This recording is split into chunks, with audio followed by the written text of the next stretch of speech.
Illustration. Elizabeth had been a good deal disappointed in not finding a letter from Jane on their first arrival at Lambton, and this disappointment had been renewed on each of the mornings that had now been spent there, but on the third her repining was over, and her sister justified, by the receipt of 2 letters from her at once, on one of which was marked that it had been missent elsewhere. Elizabeth was not surprised at it, as Jane had written the direction remarkably ill. They had just been preparing to walk as the letters came in, and her uncle and aunt, leaving her to enjoy them in quiet, set off by themselves. The one missent must be first attended to. It had been written 5 days ago.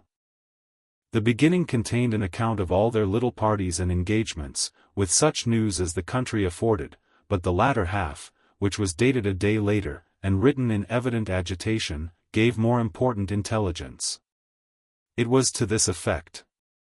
Since writing the above, dearest Lizzie, something has occurred of a most unexpected and serious nature, but I am afraid of alarming you. Be assured that we are all well. What I have to say relates to poor Lydia. An express came at 12 last night, just as we were all gone to bed, from Colonel Forster, to inform us that she was gone off to Scotland with one of his officers, to own the truth, with Wickham. Imagine our surprise. To Kitty, however, it does not seem so wholly unexpected. I am very, very sorry. So imprudent a match on both sides. But I am willing to hope the best, and that his character has been misunderstood. Thoughtless and indiscreet, I can easily believe him, but this step, and let us rejoice over it, marks nothing bad at heart. His choice is disinterested at least, for he must know my father can give her nothing. Our poor mother is sadly grieved. My father bears it better. How thankful am I, that we never let them know what has been said against him. We must forget it ourselves. They were off Saturday night about 12, as is conjectured, but were not missed till yesterday morning at 8. The express was sent off directly. My dear Lizzie, they must have passed within 10 miles of us. Colonel Forster gives us reason to expect him here soon. Lydia left a few lines for his wife, informing her of their intention. I must conclude, for I cannot be long from my poor mother. I am afraid you will not be able to make it out, but I hardly know what I have written. Without allowing herself time for consideration, and scarcely knowing what she felt, Elizabeth, on finishing this letter, instantly seized the other, and opening it with the utmost impatience, read as follows. It had been written a day later than the conclusion of the first. By this time, my dearest sister, you have received my hurried letter. I wish this may be more intelligible, but though not confined for time, my head is so bewildered that I cannot answer for being coherent. Dearest Lizzie, I hardly know what I would write, but I have bad news for you, and it cannot be delayed. Imprudent as a marriage between Mr. Wickham and our poor Lydia would be, we are now anxious to be assured it has taken place, for there is but too much reason to fear they are not gone to Scotland. Colonel Forster came yesterday, having left Brighton the day before, not many hours after the express. Though Lydia's short letter to Mrs. F. gave them to understand that they were going to Gretna Green, something was dropped by Denny expressing his belief that W. never intended to go there, or to marry Lydia at all, which was repeated to Colonel F., who, instantly taking the alarm, set off from B., intending to trace their route. He did trace them easily to Clapham, but no farther, for on entering that place, they removed into a hackney coach, and dismissed the chaise that brought them from Epsom. All that is known after this is, that they were seen to continue the London road. I know not what to think. After making every possible inquiry on that side of London, Colonel F. came on into Hertfordshire, anxiously renewing them at all the turnpikes, and at the inns in Barnet and Hatfield, but without any success. No such people had been seen to pass through. With the kindest concern he came on to Longbourn, and broke his apprehensions to us in a manner most creditable to his heart. I am sincerely grieved for him and Mrs. F., but no one can throw any blame on them. Our distress, my dear Lizzie, is very great. My father and mother believe the worst, but I cannot think so ill of him. Many circumstances might make it more eligible for them to be married privately in town than to pursue their first plan, and even if he could form such a design against a young woman of Lydia's connections, which is not likely, can I suppose her so lost to everything? Impossible. I grieve to find, however, that Colonel F. is not disposed to depend upon their marriage. He shook his head when I expressed my hopes, and said he feared W. was not a man to be trusted. My poor mother is really ill, and keeps her room. Could she exert herself, it would be better, but this is not to be expected, and as to my father, I never in my life saw him so affected. Poor Kitty has anger for having concealed their attachment, but as it was a matter of confidence, one cannot wonder. I am truly glad, dearest Lizzie, that you have been spared something of these distressing scenes, but now, as the first shock is over, shall I own that I long for your return? I am not so selfish, however, as to press for it, if inconvenient. Adieu. I take up my pen again to do what I have just told you I would not, but circumstances are such, that I cannot help earnestly begging you all to come here as soon as possible.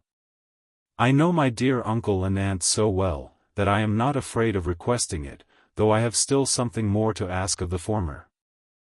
My father is going to London with Colonel Forster instantly, to try to discover her.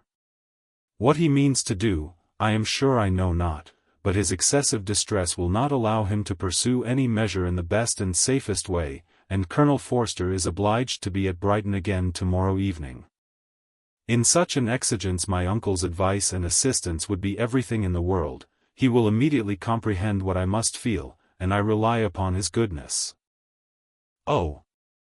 Where is my uncle? Cried Elizabeth, darting from her seat as she finished the letter, in eagerness to follow him, without losing a moment of the time so precious, but as she reached the door, it was opened by a servant, and Mr. Darcy appeared. Her pale face and impetuous manner made him start, and before he could recover himself enough to speak, she, in whose mind every idea was superseded by Lydia's situation, hastily exclaimed, "I beg your pardon, but I must leave you. I must find Mr. Gardiner this moment on business that cannot be delayed. I have not an instant to lose." "Good God! What is the matter?" cried he, with more feeling than politeness. Then recollecting himself, "I will not detain you a minute, but let me, or let the servant, go after Mr. and Mrs. Gardiner. You are not well enough, you cannot go yourself." Elizabeth hesitated, but her knees trembled under her, and she felt how little would be gained by her attempting to pursue them. Calling back the servant, therefore, she commissioned him, though in so breathless an accent as made her almost unintelligible, to fetch his master and mistress home instantly. On his quitting the room, she sat down, unable to support herself, and looking so miserably ill, that it was impossible for Darcy to leave her, or to refrain from saying, in a tone of gentleness and commiseration, "Let me call your maid. Is there nothing you could take to give you present relief? A glass of wine, shall I get you one? You are very ill." "No, I thank you," she replied, endeavoring to recover herself. "There is nothing the matter with me. I am quite well, I am only distressed by some dreadful news which I have just received from Longbourn." She burst into tears as she alluded to it, and for a few minutes could not speak another word. Darcy, in wretched suspense, could only say something indistinctly of his. Illustration. I have not an instant to lose. Concern, and observe her in compassionate silence. At length she spoke again. "I have just had a letter from Jane, with such dreadful news. It cannot be concealed from anyone. My youngest sister has left all her friends, has eloped, has thrown herself into the power of Mr. Wickham. They are gone off together from Brighton. You know him too well to doubt the rest. She has no money, no connections, nothing that can tempt him to. She is lost forever." Darcy was fixed in astonishment. "When I consider," she added, in a yet more agitated voice, "that I might have prevented it. I who knew what he was. Had I but explained some part of it, only some part of what I learnt, to my own family. Had his character been known, this could not have happened. But it is all too late now. I am grieved, indeed, cried Darcy, grieved, shocked.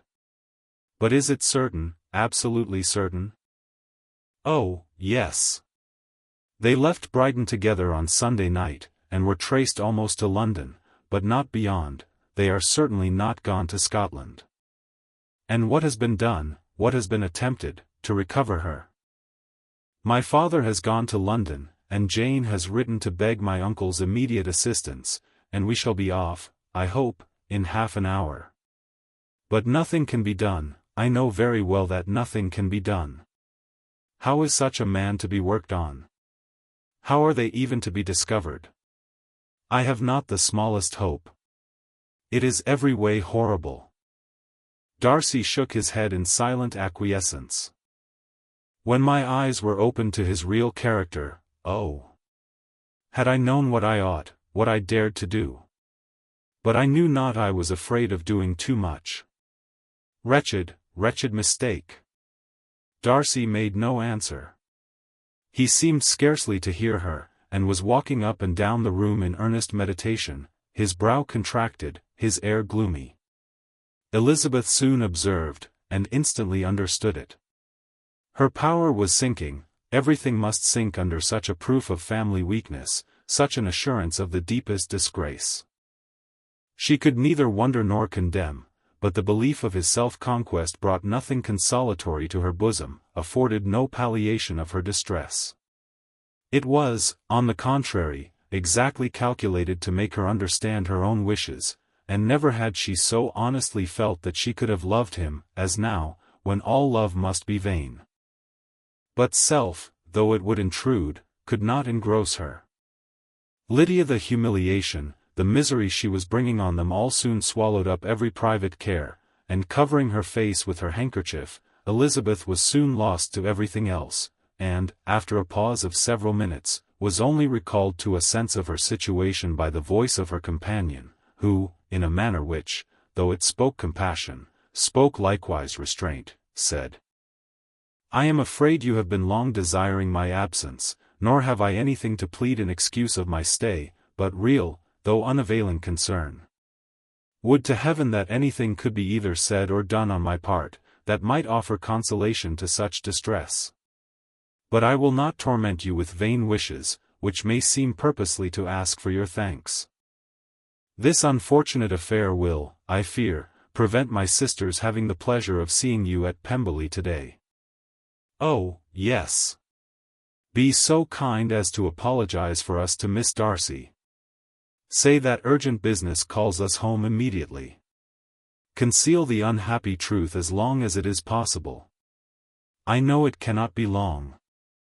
He readily assured her of his secrecy, again expressed his sorrow for her distress, wished it a happier conclusion than there was at present reason to hope, and, leaving his compliments for her relations, with only one serious parting look, went away. As he quitted the room, Elizabeth felt how improbable it was that they should ever see each other again on such terms of cordiality as had marked their several meetings in Derbyshire, and as she threw a retrospective glance over the whole of their acquaintance, so full of contradictions and varieties, sighed at the perverseness of those feelings which would now have promoted its continuance, and would formerly have rejoiced in its termination. If gratitude and esteem are good foundations of affection, Elizabeth's change of sentiment will be neither improbable nor faulty. But if otherwise, if the regard springing from such sources is unreasonable or unnatural, in comparison of what is so often described as arising on a first interview with its object, and even before two words have been exchanged, nothing can be said in her defense, except that she had given somewhat of a trial to the latter method, in her partiality for Wickham, and that its ill success might, perhaps, authorize her to seek the other less interesting mode of attachment. Be that as it may, she saw him go with regret, and in this early example of what Lydia's infamy must produce, found additional anguish as she reflected on that wretched business. Never since reading Jane's second letter had she entertained a hope of Wickham's meaning to marry her. No one but Jane, she thought, could flatter herself with such an expectation. Surprise was the least of all her feelings on this development.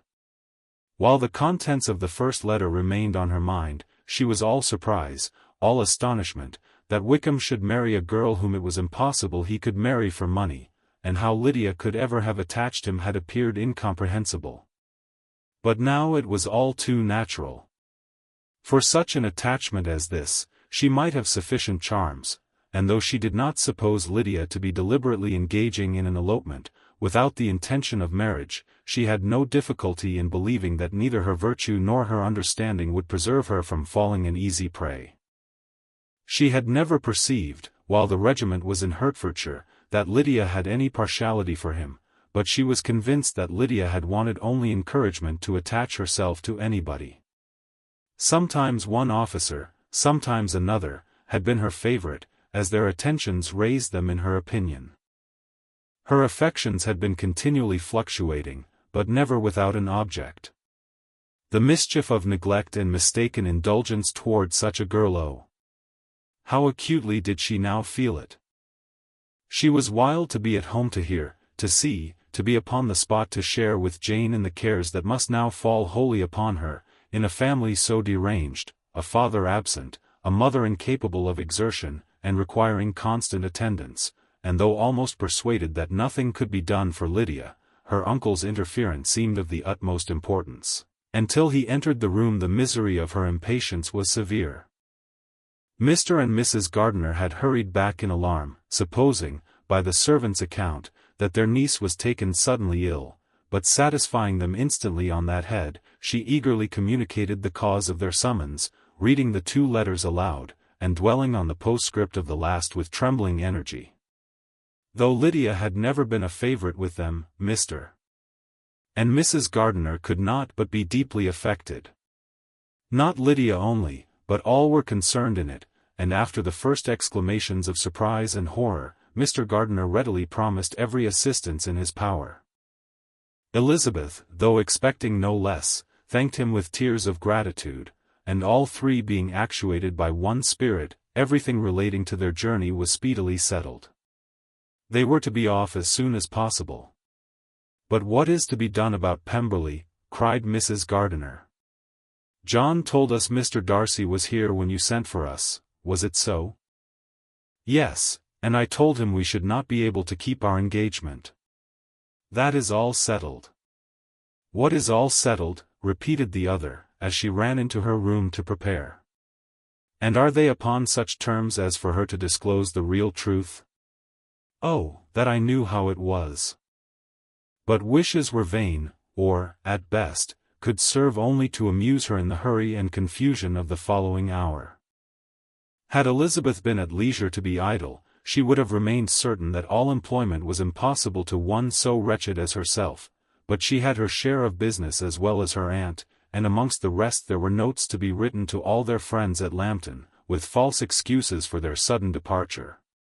An hour, however, saw the whole completed, and Mr. Gardiner, meanwhile, having settled his account at the inn, nothing remained to be done but to go, and Elizabeth, after all the misery of the morning, found herself, in a shorter space of time than she could have supposed, seated in the carriage, and on the road to Longbourn.